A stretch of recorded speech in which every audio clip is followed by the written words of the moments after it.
Hello, and welcome to our Sunday meditation, a meditation that has been brought about by many laughs at this moment.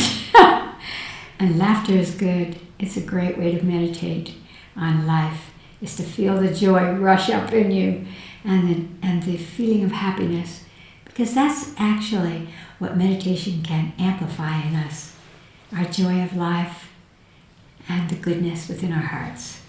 So here we are at the Light Institute of Kalesvara, at the Sanctuary of Light, with our Sunday meditation.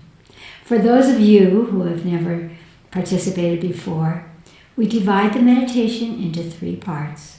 In the first part, we ask our divine higher self to take form, so that we have a sense, we can see or perceive something that represents our own soul, our divinity.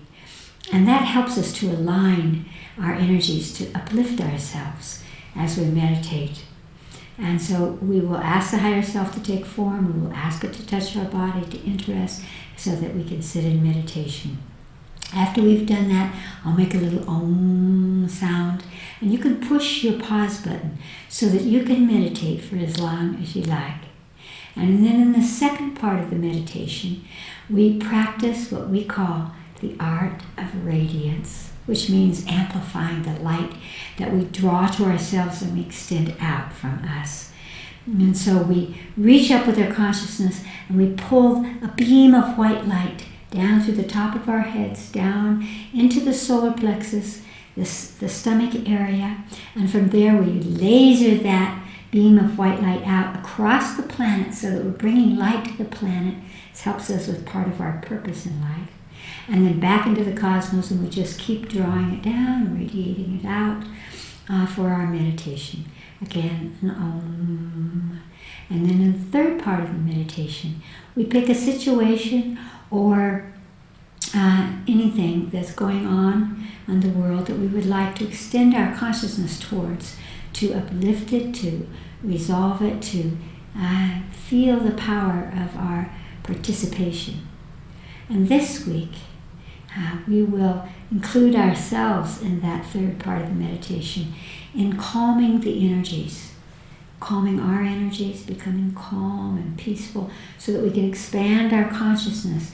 And that will help us to see the way through all of these very fascinating little cul-de-sacs and corners and into the light.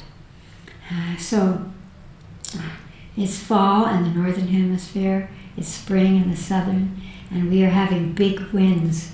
And so for me, it's calming nature, so that nature can make that adjustment into the next season, where in the northern hemisphere, it pulls in, it comes down into the earth, offers that for ourselves.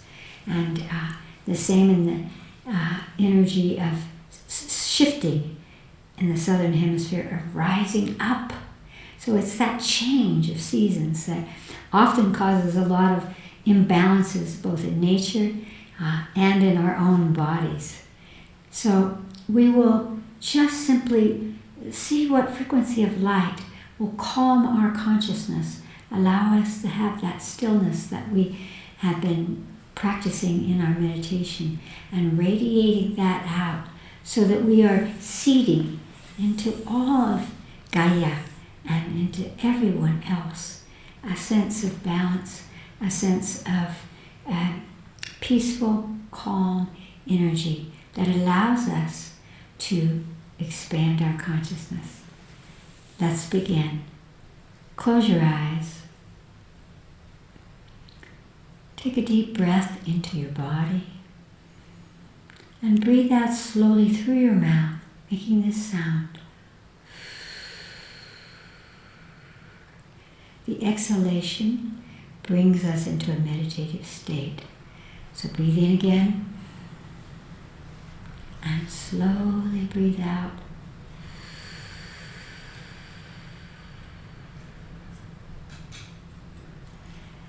Ask your higher self. It's the intuitive essence of your soul. It's your own inner voice, your own wisdom to take a form for you so that you can align to that. Have it help you at this moment in your life. It could be a light, a being, a tree, an animal, an equation. Whatever form comes to you, see what it is.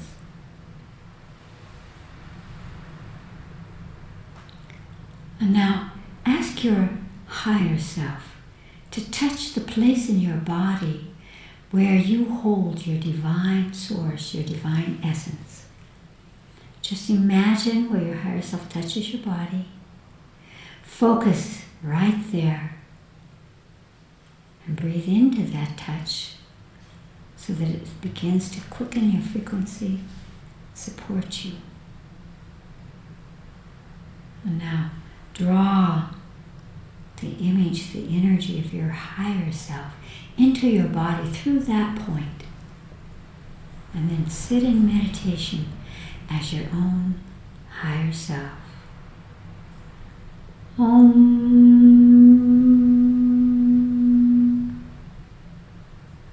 Take a deep breath into your body and extend your consciousness up through the sky, up into the cosmos, and gather to you a beautiful beam, a photon or brilliant white light, and draw that beam down right through the top of your head. Feel it passing through your brain, right down through the center, down through your heart, into your solar plexus or stomach. That is the seat, that's the center of the emotional body. And then gather that beam of white light again and laser it out from the solar plexus, out across the planet, back into the sky, up into the cosmos, and continue that cycle. Breathing it down, and as you exhale, extending it out. And just allow that beautiful light to quicken you, to fill you with light, and to extend that light out across the planet and back home into the cosmos. Om.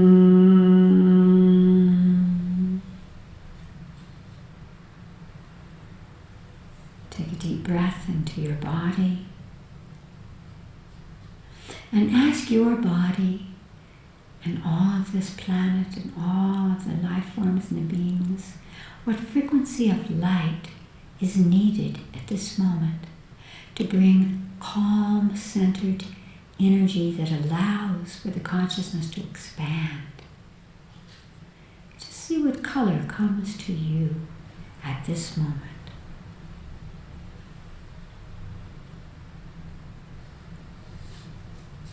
Whatever color that is, reach up into the cosmos again and pull that color down into you. Allow it to flow through your entire body so that every cell of the trillions of cells of your body are being nourished by this calming, expanding, quickening of pure light. Whatever frequency, color has come to you, and just keep drawing it in, sucking it in, filling your body, extending it out. As you extend it out, imagine flowing across the planet into everything and everyone. Feel how that links you up with everything and everyone. Let your body be filled with this light that brings you balance, that brings you calmness, that brings you expansion of consciousness.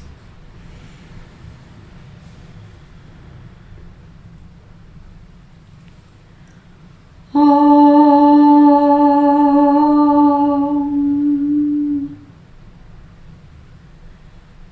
Breathe deeply into your body. And as you exhale, open your eyes. Wonderful. And with your eyes open, know that even as you're receiving information of light and objects and visions, that you can maintain that point of calmness that belongs to you.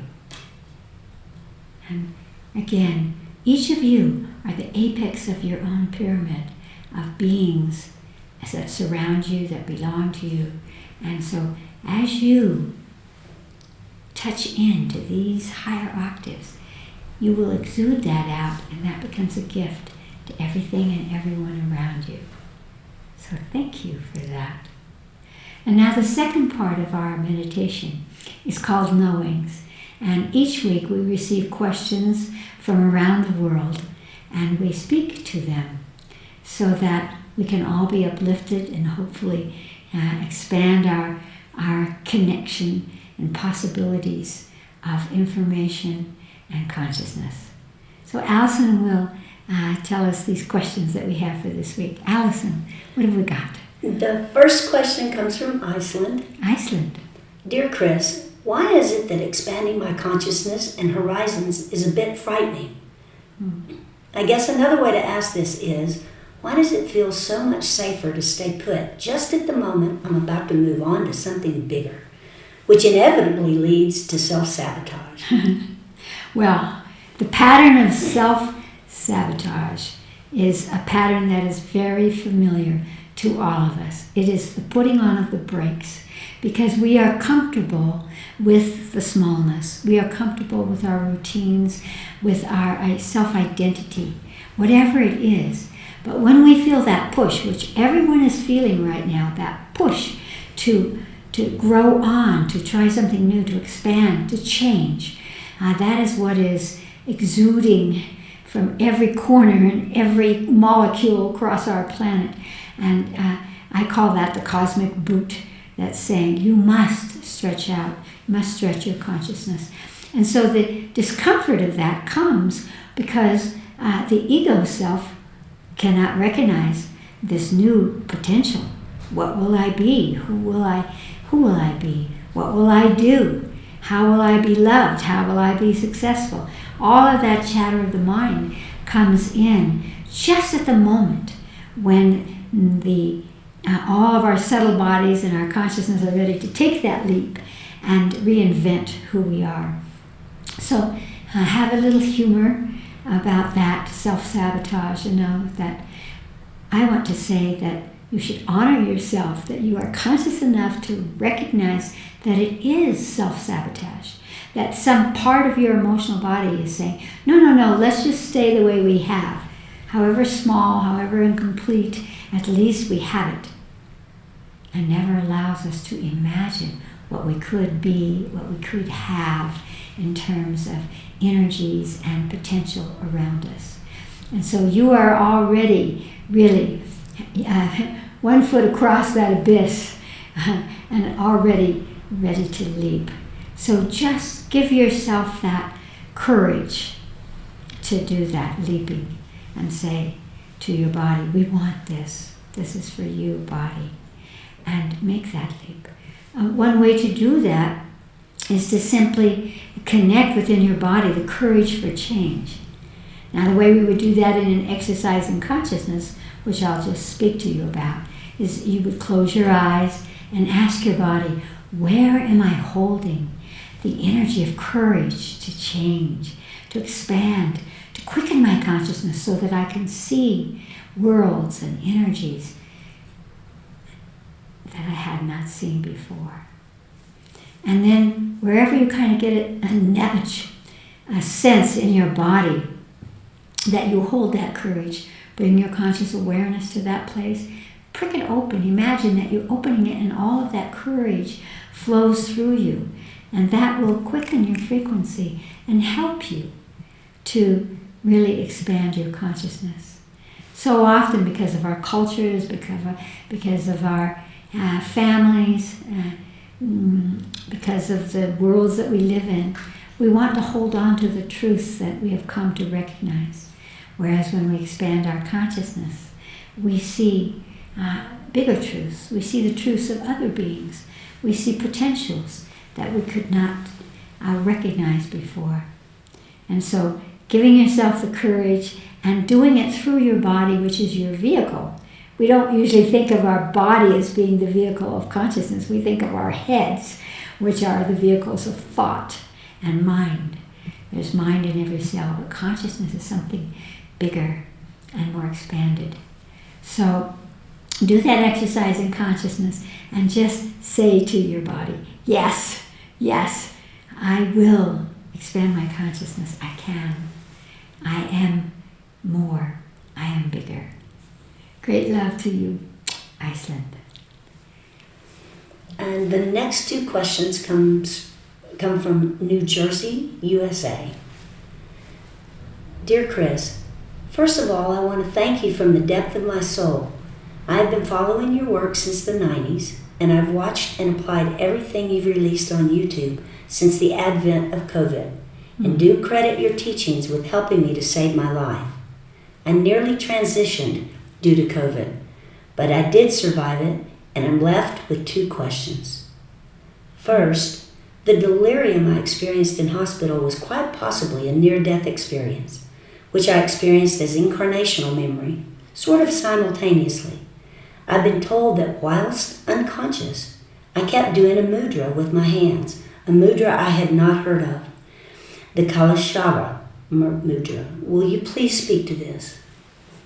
Well, first of all, let me say that even when we are, especially when we are in a near-death experience, we often go into other dimensions. We peel away the veil of the illusion of time and space. And so it's very important what we experience in a near-death experience. And for you, that you saw another incarnation means that that incarnation is ready to be released, and it is tied to that almost passage, that almost dying. That there's something in that memory that was triggered because you almost left the body that you have now. And I always feel, having had 6 near-death experiences myself, that these kinds of powerful experiences, they are life-changing, and they always echo to us. Everyone I've ever spoken with who has had near-death experiences says the same thing. The question comes up, why am I alive? Why did I not die? You cannot die until you're finished with whatever your soul was doing here, or perhaps even in that other lifetime. And so it says that there's a purpose to your life that is coming, that is going to be amplified now. Now this Kalesvara mudra is a very interesting one. Well, I'll just show it. You won't see it very well here, but you take your third finger, your fire finger, and you point them out. You put them together, and then you put all your knuckles together, and then you sort of make a little bottom of a heart. This makes it kind of a heart. You put your thumbs together, and if you're looking at it, you'll see it looks like a heart. And then you point that heart towards you. So the heart energy points to your heart, and the fire fingers, which, by the way, are very, very powerful. They are the emotional heart, and they extend out. Now, interestingly enough, this particular mudra speaks to the emotional heart and the physical heart. It does help us to release, and here comes the point that we'll talk about in a moment, in terms of the second question. It does point to clearing away any habits or addictions or something that needs to be released.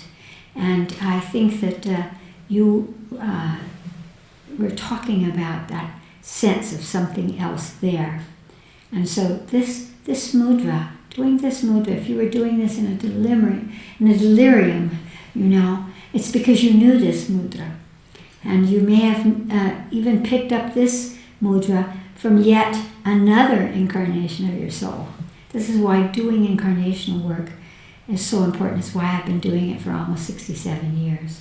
Because we want to release these lifetimes, these incarnations, who are moving within us now. They're not past.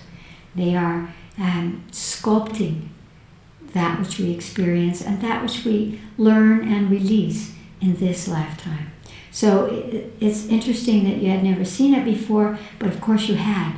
You couldn't have made the mudra unless somebody that you carried knew the mudra and wanted to access the release of any patterns or addictions that you've had or judgments that you've had, because the emotional heart, the pericardium, and the physical heart need to be released, and they need to be released for your life now.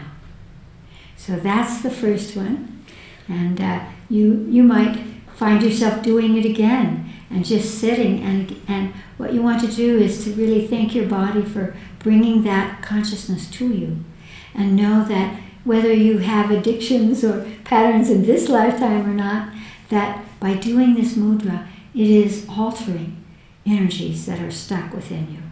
And perhaps I should just say one little thing about mudras. Mudras are particular ways that we put our fingers together, because our fingers have many nerve endings that connect to the brain. And so their mudras are very, very important to move the energies inside the body and change whether the energies that need to be changed are physical or emotional or spiritual or whatever they are. We've all seen the pictures of the Buddha doing this kind of motion, which brings calmness and peace and a lightness. So each different mudra has a different influence in the currents of the body. And so I would suggest doing that mudra more until it feels like you got that. And you might consider coming to the Light Institute and clearing those lifetimes, because there's more than one that's attached there. But let's see what's the second part of this question. My next question has to do with Atlantis. Atlantis. In my incarnational memory during the COVID delirium near-death experience, I survived the demise of Atlantis. In this current incarnation, the 5 friends I know who transitioned from COVID survived Atlantis with me. I cleared tremendous guilt in order to take the next breath, but would love to hear the take that your higher self has on this Atlantis connection. Well, Atlantis is more than a mythology, it's more than a story. I think that there were 2 octaves of Atlantis. This was a very powerful time or energy that came upon this planet first more than 50,000 years ago, last time about 5,000 to 9,000 years ago. It included imprints and information from galactic, more advanced societies. And if you were there, that's probably one of the reasons that you're here now and why you're still here now. Because I find that many, a great proportion of humans on this planet at this time were in Atlantis. And many of us were involved in some practices that certainly need to be cleared. In Atlantis, we were very fascinated by genetics. We manipulated genetics. We manipulated the connection of bodies, the centaurs, and many other half this and half that.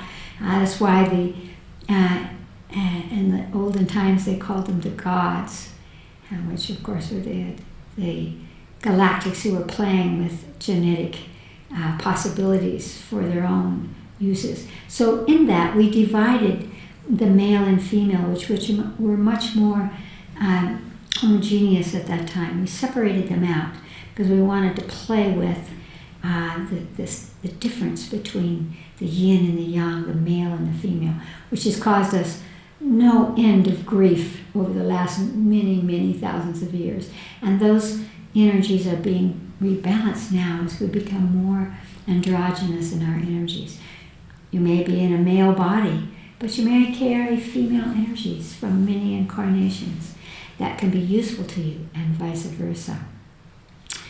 We also, at the time of Atlantis, cracked the atom, which we have done now.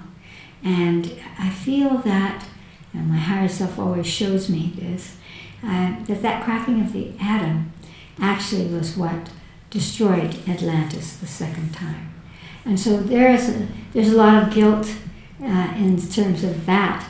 and rebalancing that. And look what we've done in this lifetime. We've cracked the atom and we've used it to destroy in this lifetime. And so perhaps we can come with those energies from Atlantis and heal these things so that we could use this splitting of the atom in ways that would change our planet and change our bodies in a more evolutionary and powerful way. You mentioned that in order to take a breath, and if I interpret this correctly, in order to survive COVID, you came across your guilt. So that guilt, you seem to suggest that it was related to your 5 friends who also survived Atlantis at that time. Maybe you were part of, and this is what I like, perhaps even if you were misusing or playing around with genetics or splitting the atom, you knew what was going to happen and you left. You left maybe because you didn't agree with what was happening. And so therefore you survived, because those who survived Atlantis left Atlantis before this catastrophe occurred. And your friends survived it with you. But their guilt may have been profound, and the way that they could release it by releasing their bodies at this time. Perhaps your guilt is the fact that you have survived and your friends have died from COVID. And so it's a powerful conversation about the level of consciousness that you have now and that you perhaps had in Atlantis. That you seek to understand that a little bit differently. So what I would say is that it is very important that you release, as you said you did, your guilt, and perhaps your guilt that now you've survived and your friends have not. We cannot know the purpose of the soul, especially when people die in groups. Usually when they die in groups, they are leaving a trail. They're leaving a message that says, look at this. And what my higher self would say, use life. Don't feel guilty that you survived and they did not. But know that you have something else to give. And that may be as simple as balancing the male and female, of extending love, of caring for nature that was very much destroyed in that catastrophe. There's so many ways that you can use your life now. I'm sure that you feel that way. Because to come from delirium, to come from near death, it always changes us. And so lift up your heart. Again, that mudra, it was about your emotional heart and your physical heart. Lift up your heart and know that you are now, because of these experiences, a great gift to the world now and into the future. And that's what my higher self would always say. You have looked deeply and you have seen a connection. And now you want to release that connection and carry forward the wisdom that you had through that incarnation and use it well at this time. So I send you my blessings and my smiles that say, it's wonderful. And it's also wonderful that you can say, I had it. I had COVID and I've survived. And just in that, being able to communicate that through this meditative state and knowings, you have no idea how many people you have released from their fear of COVID. And people who perhaps have it, who say, but he survived, and therefore I will as well. So you're already on your path of going to the next octave, of using all of the wisdom and experiences that we have in all of our multitudinous incarnations of the soul. Blessings to you. You are a gift.